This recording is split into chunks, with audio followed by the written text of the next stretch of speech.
Rajshahi college সেই college সকল আন্দোলন সংগ্রামের নেতৃত্ব দিয়ে আসছে। রাজশাহী কলেজ মহান ভাষা আন্দোলনের সবচেয়ে বড় নেতৃত্বের মধ্যে একটি।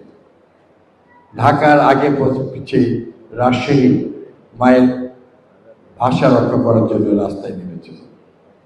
রাজশাহী কলেজ